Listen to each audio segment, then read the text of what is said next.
na sa Bible to sa Genesis chapter 1 no nga in the beginning God created the heavens and the earth.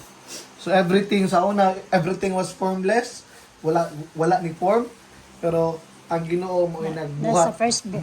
Sa Genesis naka-first gyud nato na siya, naka-first na book dia. Genesis 1 Genesis 1. yeah, diba? Ubos ka na iwan nga dako. So, ano na iwan nga dako 1:1. Mao gini ang sa sinugdanan. Mao ni ang first, ang Genesis kay ang first book man ni sa Bible nga diri nagsugod tanan in the beginning. No? In the beginning. So, muna everything nga makita nato nga unsa sa kapalibot nato atong ma-recognize nga ang Ginoo mo ay nagbuhat sa tanang butang. And on the sixth day, unsa gibuhat niya dira sa atoa sa verse 27 kanang gagmay nga letter, di ba? Ang sa Bible natay nga book, kaning Genesis mao ning book. Ang kaning dako nga letter mao ni ang chapter. Ang kaning gagmay nga mga number mao na ang verse. So sa chapter 1 verse 26. 26. Oh, di ba? So sa Genesis chapter 1 verse 26. So yung pagani diri, sige daw basahan daw. J. Chapter 1 Chapter 1. Chapter 1 verse 26. Bro. Unya maingon Ay, mo sa bang sorry. Dios. Bisaya. Sige. Bang Dios. Buhaton nato ang tao sama sa atong dagway.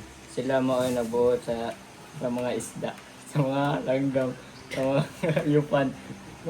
Nang sa tanan ihalas nga mananap. Wala. So mo ni no, on the sixth day, mo ni ang gibuhat sa Ginoo. Ingon pa Ginoo, let us make man in our own image, in our own likeness, and let them rule.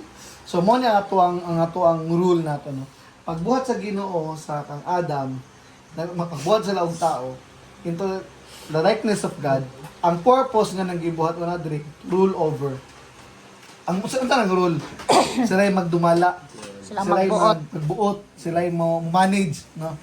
Sila ay mo manage sa unsay gyud diri. Let them rule over the fish, kaning mga fish, langgam, sa mga livestock. Sa mga livestock? Kaning mga manok, mga baboy, mga mananap nga ano, mga livestock, Ang hayop. mga hayop, no? All over the earth and all over the creatures that move along the ground. So sa verse 27, and God created man in His own image. Into the image of God, He created them, male and Female. So, unsay gibuhat sa Ginoo? Unsay gibuhat sa Ginoo nga tao? Male. Male o female lang gid siya. So, later on, maisgutan nato ng katong kanang na LGBTQ na decline nga ano pero sige na lahi na siya topic pero ang gibuhat ng gid sa Ginoo sa sinugdanan laki o babae. And then sa 28 ingon pa diri, God blessed them and said to them, be fruitful and increase in number, fill the earth and subdue it.